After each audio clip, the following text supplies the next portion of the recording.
request Professor S. Kartapandian sir to kindly introduce our next speaker, Dr. D.K.Hari, please. First of all, I would like to thank Professor S.S. profusely for his very elaborative and informative talk.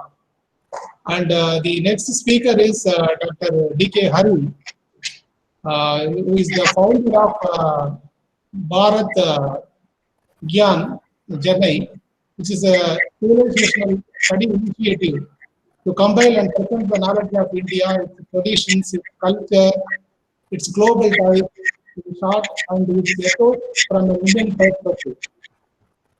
And he is a widely recognized speaker on Indian civilization across India and the globe, and has delivered more than 250 talks. He is a subject expert on the overall understanding of India across ages, from 6000 BC to current day. He has authored 27 books, such as The Creation through Srishti Vijnana, Understanding Shiva, You Turn India, Triple Ellipse 2009, etc., and produced 5 documentaries, as well as many short films, such as a historical drama, which was made in English, Hindi, Tamil, and Kannada, and The Creation Srishti Vijnana, film in English and Tamil, Understanding Shiva, film in English, Wonders of Indian Astronomy, film in English, Ganga, Bhagirath Prayatna, etc. He has published a monumental series, Autobiography of India, Brand Bharat, etc.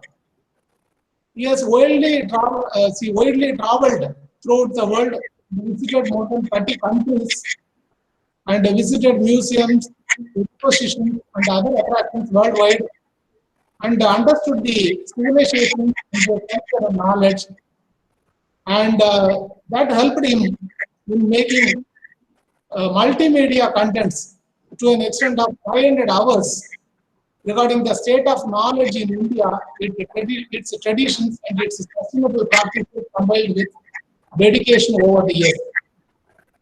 And he is the knowledge partner for the Bharat Go quiz conducted by the Ministry of External Affairs for the Indian diaspora. And his work is widely recognized by several experts of the respective disciplines, which include Bharat Ratna Dr. APJ Abdul Kalam, a former President of India, then Justice M.N. Venkatacharya, former Chief Justice of India, Supreme Court, for the book Historical Drama, Dr. Madhavan Nair, former Chairman ISRO, for the book The Creation of Srishti Vijnana, and then Dr. R. Chidambaram, Principal Scientific Advisor to Government of India and Department of Atomic Energy Chairman, for the book Understanding Shiva. He has been awarded honoris causa doctorate from Sri Sri University in the year 2019 for his excellent contributions of 2 decades of research in civilizational studies and publishing many books, films, and writing. He has received many awards, the most notable one being Sri B.R. Mohan Memorial Award and Visalakshi Award from the Art of Living. Dr. Hari is also part of the board of management of various institutions, including Hindu Mission Hospital, Valluvar Kurukulam, K.V. Sarma Research Foundation, etc.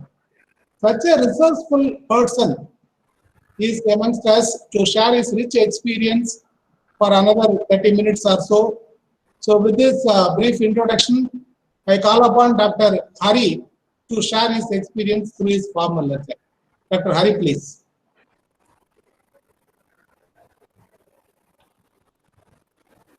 Thank you, sir. Thanks for your kind words of introduction.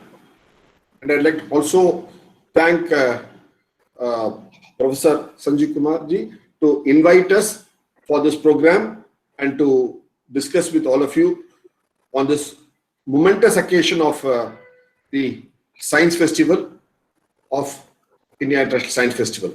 Okay, so let's get on to the subject matter quickly for the day. The history of Indian science. When we say history of Indian science, it's a very vast subject, and it can be we do deal with it over multiple sessions as a whole semester course, and abridging it in say 20-30 minutes is going to be a huge task, but we will certainly do. We'll take one particular example in our effort in what we're doing in Bharat Gyan. The way we have in we have sayings in the English, we say sayings in Indian language. Similarly, see, look at this. The whole thing is about the what you call as Vijnana Drishtikon science. Drishti is view, Kona is angle. I hope you can see our slides, please. Can you see our slides?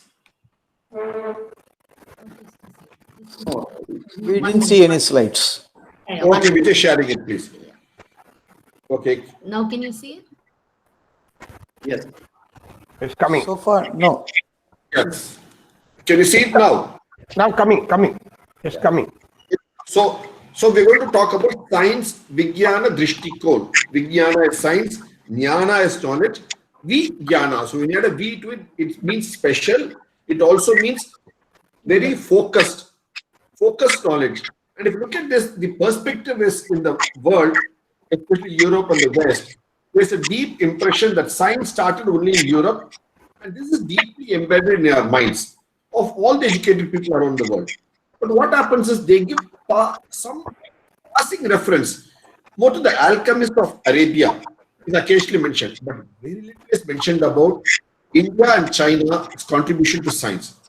But now in this coming few decades, it's becoming more and more clear that India has consistently been a scientific country right from Vedic times to modern times. Of course, every civilization has got its usual fluctuations and ups and downs. But given that we have been a consistent contributor to science, let us look, when we make the statement that we have been a consistent contributor, let's look at some example. The word science is got another term, apart from Vijnana, it's also called Shastra. Shastra means scientific work. It's a Sanskrit word. It also means a branch of knowledge. It could be scientific or it could be theological. But here, look, this being a science program, let's look at it from a scientific perspective. Process which is scientific and rational. This is what Varahamihira defines science as. And unfortunately, today the word Shastra means something very old, antiquated. But no, the word science has got a very, Shastra has got a very nice meaning here. It means a body of knowledge that has grown, is growing, and will grow. It progressively affects man's life. Look at this. So it means it's a body of knowledge, and it's a body of knowledge that's ripened. It's grown, but it's not stopped growing. It's growing even today. And will it grow day after tomorrow? Yes, it will continue to grow. That is the beauty of science, as definition given by Varahamihira. Look at this. He also says one thing. It affects man's life. So science is not devoid out of man's life. It's intrinsically intertwined to the life of man. That is the beauty of science. That's what he says. So it affects us on a daily basis. It's growing. It's not just past. That is Shastram, science, Vijnana. Now, we all have sayings. In Hindi, you call it Kahavat. In Tamil, you call it Paramuri. And every language, you have a different word for it. Okay? And in English, you have sayings, couplets like that. Let's look at a Chinese saying about science in the world. They look at the kings of the world as 5 major kings they classify. One is the Chinese people who are very obedient to authority. So they follow government policy. Even today, they do that. They look at the Turks as very ferocious, courageous people. That's also they call the king as king of lions. Third, we come to Persia.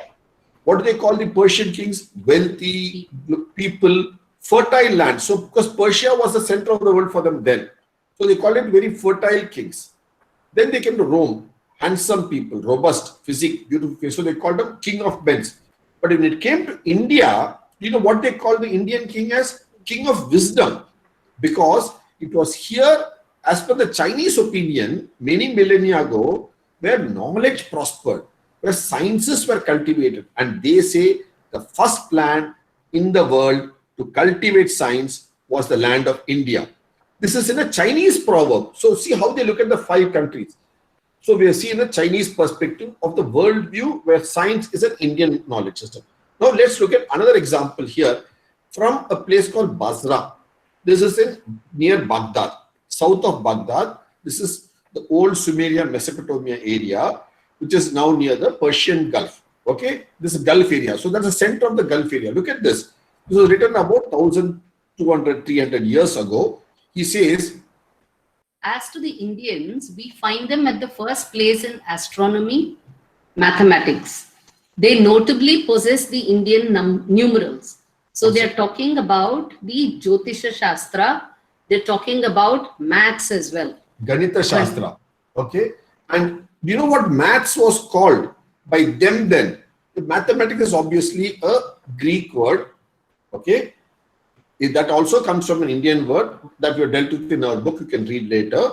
But you know what they call maths? That is the Arabs, then the Persians. They call it Hind Sa, meaning Hind, India, Sa, come from. So Hind Sa is mathematics, the subject that which comes from India. That's what they call mathematics. And what Europe calls it as Arab numerals was actually Indian numerals, which is what they say themselves 1,300 years back. And medicine. As for the latter, they are the ones to own its secrets, and owing to it, they practice wonderful treatments. So here they are talking about the science of Ayurveda. They are able to cut statues, carve painted figures. So here they talk about Shilpa Shastra, the science of Shilpa and the science of painting, architecture. They have the game of chess, which is the noblest game and demands high sense of organization and intelligence. So in sports also, internal sports, what is today popularly known as board games, all the board games, the science of board games came from here. What you call chess today, that English word chess in turn comes from the word Shatranj. Shatranj in turn comes from the word Chaturanga. Chaturanga, which is Chaturanga. Chatur is 4, Anga is branches. So the 4 branches. This of the kingdom, army. So that's a Chaturanga. Which in turn, the earlier word for Chaturanga was called Buddhi Bal. Even now in Maharashtra, this game is called Buddhi Bal, where you use your Buddhi and the strength of your Buddhi. So it's called Buddhi Bal. So, and then they say, and demands high sense of organization and intelligence.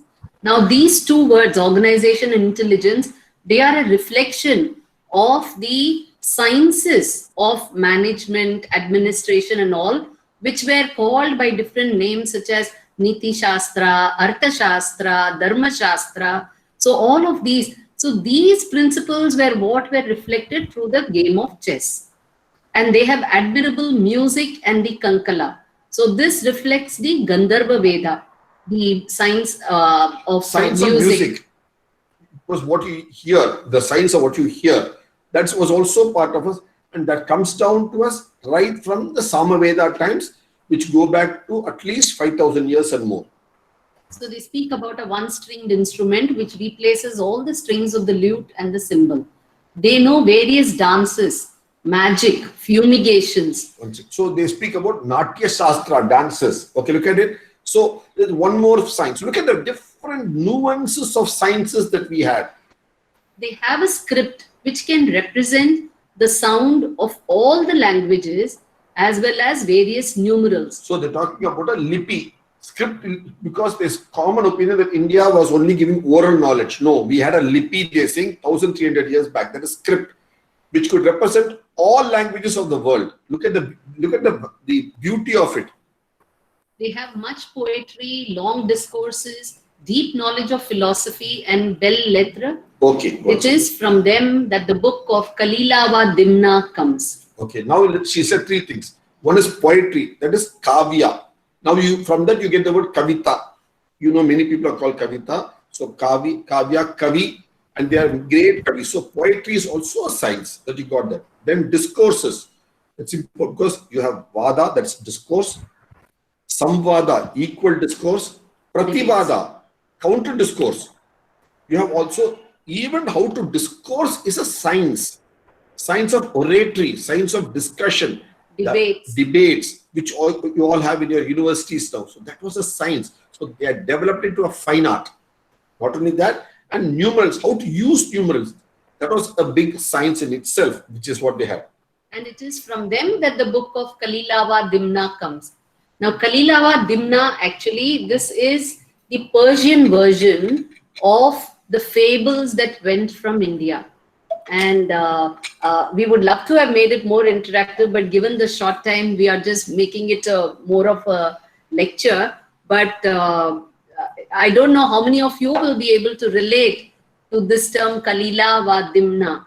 It actually is the Panchatantra, where you have the two jackals, Karataka and Damanaka. So these two jackals, actually, when this story goes from India to Persia, in Persia they become Kalila va Dimna, then they go into Arabia, and then they move on, go into Europe, and eventually become Aesop's fables. So that is how even fables have traveled all the way from here. So the science of storytelling, it's a science that has also gone from this land of India to Persia, Arabia, and then Eastern Europe, and it's come back to us. Aesop's fables, Grimm's tales, all this basically from here. They are clever and brave and have more qualities than those of the Chinese. They have beauty, charm, and temperateness. Their women became proverbial. Proverbial means they became standing examples. They were So example accomplished. in quality and in beauty and behavior. So the women had beauty, behavior, and knowledge. All three aspects. So, and you had what you call the science of Shringara. That is also how to beautician. Today you teach beautician course. That is a science of Shringara. That also we have. Look at the number of sciences. This one person, Al-Jahiz, is talking about 1300 years back, sitting in Basra. For him then, that was the center of the earth for him, because the New World of Americas was not known to Europe then.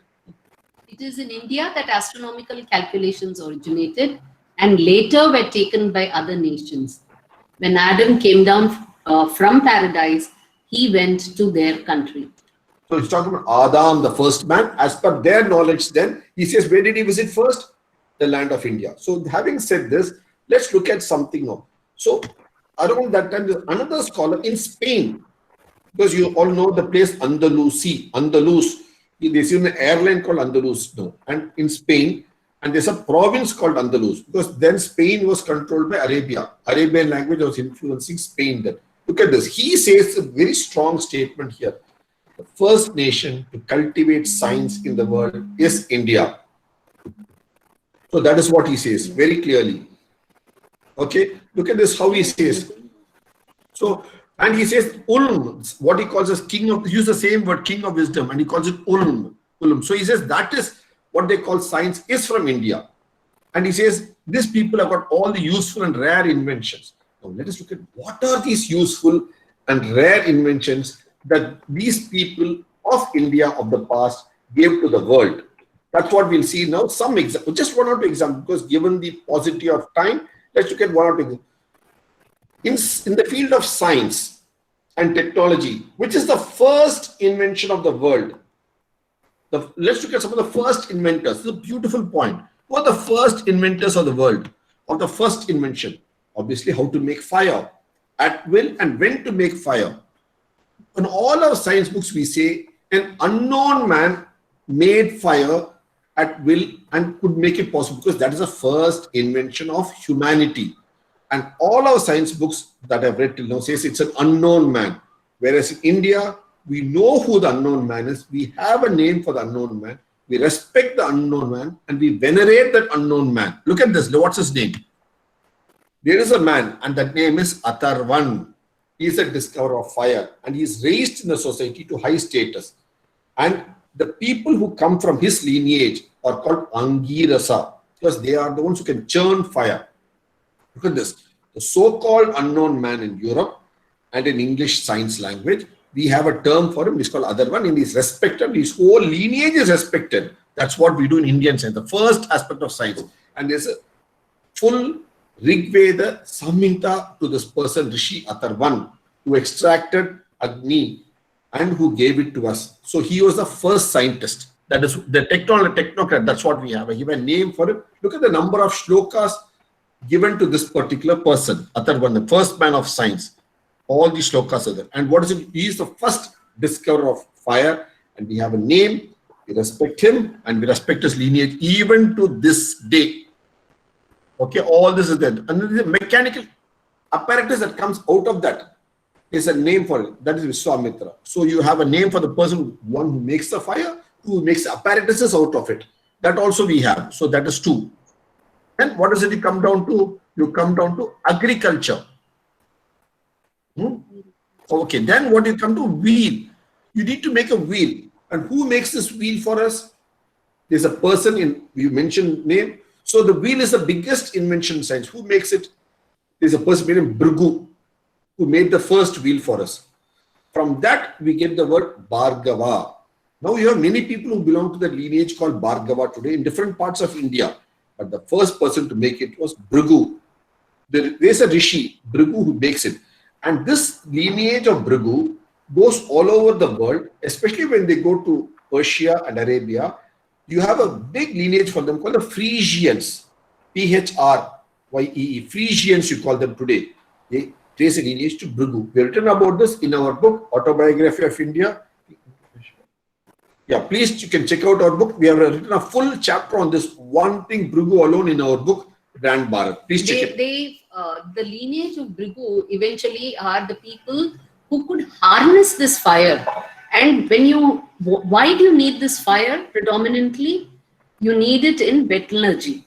So metallurgy cannot be done without fire, smelting. So this Bhrigu and the people from this clan, this lineage, are people who were experts in using the fire to smelt. And metallurgy owes its knowledge base to these Bhrigus, and the Bhargavas were the traditional metallurgists of India who were experts in metallurgy. The science of metallurgy, that's how you get that. And look at this, what does that give you? 2 things. One, that wheel in turn gives you the chariot. There's no chariot without the wheel, and now in Sanoli we've got a wonderful chariot which goes back to 5,000 years. And what do you get? 2 other things apart from chariot. You get the potter's wheel. So the wheel, which is the next big harbinger in science, the potter's wheel comes from that. Okay, look at all the pottery that you make of, the different varieties of pottery going back many millennia comes out of the potter's wheel. Similarly, what you need is clothing. Where do you get the clothing from? You get that from the wheel. So the spinning wheel from which you make all the clothes is a proud Indian invention. So you have one invention going back to fire. From that you get to the wheel that made the metallurgy Bhrigu. So you had Atharvan who could start with fire, then you came to Bhrigu, then you came to 3 different things. Okay, then you came to all this. So and then you can see, so when once you are spinning, what did you need? You need to make cotton. So who was the Rishi? The person who gave us cotton in that sense of the word. If you look at that, you have a particular Rishi by name Bristayuda. He's a Veda Rishi, and what did he do? He grew cotton plants. He drew cotton from them, and he could spin them and make the cotton cloth that we also are comfortable wearing today. Why is he important? It's a very telling statement. Why is this Rishi so important? That he could spin cotton. He had the wheel, he could spin cotton, but what is the difference? So you had the term Tantu for cotton thread. So you have Tandi today, right? So that's a raw thread. So that's a term for cotton that you use today. Tantu comes from string, a thread. And Ottu means that which is the remnant of the cotton. After you draw and make the string, whatever is remnant becomes Uttu. Because in Tamil language also, Udukku, so keep aside. Uttivei, so it comes from that. So look at that. So it's all very scientific terms. And look at the one more important thing in this. It is this cotton from India that was a huge contribution to Europe's development when over 2000 years ago, it was constantly sent from India because you had the wheel and this. How do we say this? Today we know a subject called history. All of you are aware of the subject called history. In fact, today we are dealing with history of science. The word history itself comes from a book written in 400 BCE by a person by the name Herodotus, a Greek historian who wrote a book called Historia. So his book, Historia, became the root word for the word history that we have as a subject today. And look at this. In this book, Historia, Herodotus, the Greek scholar, in 400 BC, that is about 2,400 years back, writes, in India, there are plants that produce sheep's wool. Look at it. So he's referring to cotton plants because they know of only sheep's wool then. Whereas in India, you're growing plants which make sheep's wool. Is it a very telling statement that India gave the science of cotton? And from them, so who is the Rishi? Rishi Gristayudha. And from him, who are the people who take up? The people who are called Patangi. They take it up from there on beautifully. And if you look at this, when you go to all the Patangis today all over India, they make this cotton plant for you. There's a book that is written on India's cotton story. If you go to the Bharatyan website, you can see it there in a mini book section. You will get this Patangi. So, and the word, look at the word Patangi. Patang. Patang means what? Patadi. That which you fly. Pattam. So it's so light. It's flying, isn't it? So in that is what you get the story of how people. So look at this. So it's a Indian science that has given to us today, and you have the people who make all this wonderful cloth, and there are scientists in every village. Tiruvalluvar was involved in it. Kabir Das was involved in it. So you had Patangi, the weavers of the land, who can make wonderful cotton for us. The science of weaving is what we specialized in. Beautifully. Next point. So you have seen that. Now let's go to the next point. But this one statement you can read so many things in this one simple line. One, the Greeks were aware of India in 400 BCE and for India's cotton textiles, because he's saying India, he's using the term India, and he's saying that he's aware of the term cotton textiles. Only thing is, he doesn't know that for him, he thinks it is a kind of a wool that is growing in a plant, because Greek at that time was not using cotton for their textiles. They were using linen, which is actually a fiber from a plant. So linen is a fiber, whereas cotton is extracted from these fluffy material from the seeds and then drawn into strings and then woven. So the art of spinning, see, in a fiber you don't have to spin, you can directly weave, whereas in cotton you have to spin and then weave. So the spinning and weaving both you can see dates back to India for so long, and we were exporting to Europe and Greece, and it was one of the ways in which India earned a lot of wealth. In 1st century BCE, you can see Romans complaining about so much of gold being sent to India for India's clothes. There's 50 million cesarity of gold coins being sent to India because we had the science and technology of weaving, extracting cotton and weaving it. So we had the wheel and used the wheel to get so much of prosperity. So earlier talk, we were hearing Professor talking about industry sponsoring science. See, it's very important because you can see in the story of cotton, a beautiful chain. You have the Rishi Gristayudha who gave the science, who understood the science of growing cotton plants and who understood the nature of that and how to spin and all that. So from that science, it led to the technology of spinning and weaving, which was supported by the technology of fire, discovery of the spinning wheel. And so from there, you go on to the technology of manufacturing the cloth. And from there, you move on how it has taken all the way to commerce and how there was so much of trade that is happening. So when you find Varaha Mihira saying science affects a man's life, it is something that keeps growing and it leads all the way to man's life.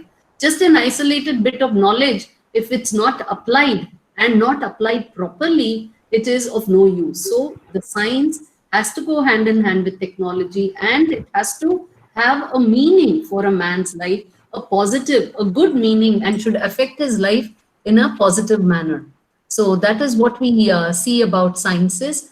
And some of the other such technology, if you see, is one very other important thing is agriculture, where India has played a very important role, and we will see some very interesting facts about agriculture as well. Look at this. What do you think is a common, simple plow? It's a very simple instrument, plow. But that plow is one instrument that survived continuously for over 5,100 years and more till this date without substantial change. And look at this. The word, who is the first person who harnessed this earth? The way you have a person for fire, you have a person for the wheel, the person who did the first agriculture. His name is Prithu. Why is he given the name Prithu? Because he harnessed Prithvi, the earth. Prithvi, the earth gets the name Prithvi. And this king is also called Prithu, meaning the word Prithu means that which is huge and flat. So making use of flat plains for agriculture. Therefore, earth is called Prithvi after this Prithu, the one who made use of these flat plains. And there is a very beautiful story. It's very allegorical, but then it is a story which shows how he sustainably practiced agriculture. So it is the start of a man's human mind practicing agriculture in a very sustained manner. So that is the story of Prithu. So look at this. This is in a text called Samarangana Sutradhara, written about 1,000 years back by Raja Bhoja, who ruled from Bhopal. Even now in Bhopal city, Nagara, the center of the town, you have a statue in the lake for Raja Bhoja. So he wrote this text 1,000 years back. So it was the Prithu who made the land arable, cultivatable. So that is the beauty. That's what you have. Look at in science, every agricultural science, this is the first given in agricultural science. And Samarangana Sutradhara itself is a technical treatise. It talks about a lot of inventions and the way he has used various machines and devised various gadgets. And comes a rishi. What's his name? Parasara, the one who is para, beyond, okay, who's collected all the knowledge of the beyond, and he gives it to his friend Mitra, Maitreya. What is it about? It's a text called Krishi Parasara. So it is Rishi Parasara who gives Krishi Parasara. What is Krishi? A farmer. So an agriculturalist. So he gives about how to make seeds, how to propagate seeds. Look at this. So you make the land tillable, then you give seeds. Then what is it you give? The next step, you give the plow. So each is a scientist. You talk about Balrama, Krishna's elder brother. What did he do? He gave the science of plowing. So Krishi. So look at this. Every aspect of science is so beautifully covered in the civilization. From that, we get to each aspect. Let's look at the next aspect of science. People would say that this plow is a very, very simple instrument, and in present day times, is it really relevant and so on. Now, you find some, and when the British were here, they were trying out various kinds of experiments. We have written about this in detail in our book, Breaking the Myths about Prosperity. And here is a letter. So they carried out experiments called the Salsa Experiments. Salsa is north of Mumbai. It's in the island. You got Mumbai's island. It's north of it. It's got Salsa Island. And they finally come to a conclusion that the plow that is used has to be adaptable to the kind of soil, which is why you have different lands, different kinds of plows, because the soil, nature of the soil determines the design of the plow. And here is where Einstein writes to Dr. C.V. Raman, tell the people of India that if they want to survive and show the world the path to survive, then they should forget about tractor and preserve their ancient tradition of plowing. So even in the design of the Indian plow, there was science, there was innovation applied when they came up with the Indian plow. So because we all think everything Indian is bad. So what they did was, they brought in a Rhode Island plow. Look at this. They brought in a Rhode Island plow. Rhode Island is where? In America. So they got a plow and tried it on India. And they failed. Because the Indian soil needed an Indian. See, look at this. They are trying an English plow system in India. and they failed, whereas Indian plow succeeded because each plow has a design to succeed. So what Balrama gave us 5,100 years back, look at the stupendous contribution in this field of agricultural science to give us a plow that suited this land. The British and Americans tried their plows in India and failed in their experiments, known as the famous Salsa Experiment. And one point, see, even here, if you see, a Kashmiri plow is very different from the kind of plow which is used elsewhere in other parts of India. So this is in Upper Himalaya, and here is another variation of the plow. So the point that we are coming to here is one, a very simple, your innovations need not have, I mean, they need not be very, very complex and very great, I mean, huge and grandiose. Very simple, sometimes beauty lies in even simplicity. And more important is the innovation has to be relevant to where it has to be applicable, and you have to be ready to open your mind to the fact that the same thing cannot be applied everywhere. Just because you've innovated something and it is applicable to one situation doesn't mean the same thing will work everywhere. Each condition will have to be studied, and it has to be adaptable to that particular situation as well. So adapting the science with engineering technology local, that's where, as she said, Varahamira said, it affects man. So your science has to applicability in the geographical topography you're in. So that is where it gets application of science, which is what the Indian science system has consistently done. You can see that. See, here is a Bengal kind of a plow, which is even more different from, because the kind of soil there is very different. So you have a South Indian plow here. There is a South Indian plow. So different plows in the land. So different types you've taken and showed how agricultural science is an impactful science in India. So we've done that. Now we'll just show you one or two short films on this subject.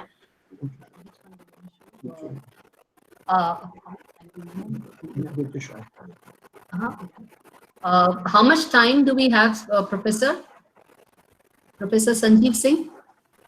I will appreciate if you can conclude in 2 or 3 minutes. 2 or 3 minutes, okay, fine. All right. Then I think we would like to just show you just 1 or 2 or 3 slides here, very simple slides.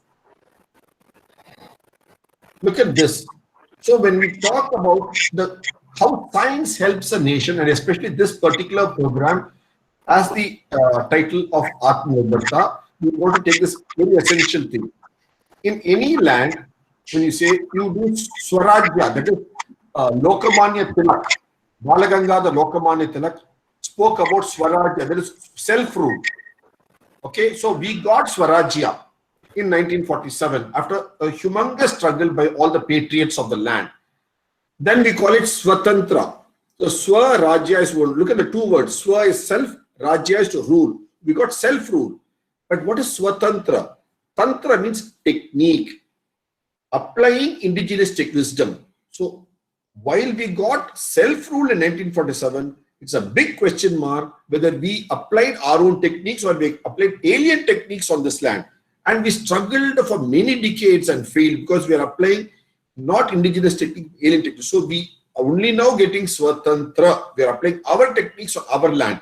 What does that lead to? The third factor, Swavritta. She'll explain what Swavritta is. So Swavritta, it means self-reliance and self-dependency. So it is actual independence. So we normally say in 1947 we got independence, but did we really become independent? No, we got to rule ourselves. Now we are slowly beginning to realize and become more innovative and apply more indigenous wisdom and indigenous techniques, indigenous technologies, and we are becoming more indigenous in nature. So we are becoming more Swatantra, but we are still not independent. Independent is Swavritta. Vritta comes from the root vritti. Vritta means to hold. That is why we have the word Vritta, Vratam. Vratam means Viridam, which becomes Viridam in Tamil. So Viridam means to contain. You contain all your senses, your hunger, and so many things, and focus on something. To focus on something, you contain yourself. So Vritta is to be self-contained. So you meet your own needs. So that is actually independence. You're not dependent on anybody else. So when you actually say you're independent, you have to reach the state of Swavritta, which is what is called Atma Nirbharta, self-sufficiency. And when you say self-sufficiency, what do you have to be self-sufficient? You have to be self-sufficient in all the essentials that you need, like your water, your foods, your other goods, and all your services that help to keep your society functional, all the various skills that you need to produce, the essential knowledge that goes towards all this production, the technologies, the needed infrastructure and needed management skills for all of this. So these are the essentials in which you have to be Atmanirbhar. But at the same time, can you as a society be only self-contained and independent fully? No, you also have to be interdependent.